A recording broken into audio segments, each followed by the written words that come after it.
horse barefoot year in, year out, it's important to know how to get down here and palpate this corium. When toes are too far forward, there's about 1.5 inches here that will palpate very baby butt soft.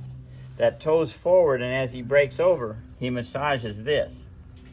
But when you have hairlines that are just rock hard like asphalt, he's not got natural motion in the quarters and the inside and outside heel, so he doesn't have a pressure relief of branches moving out.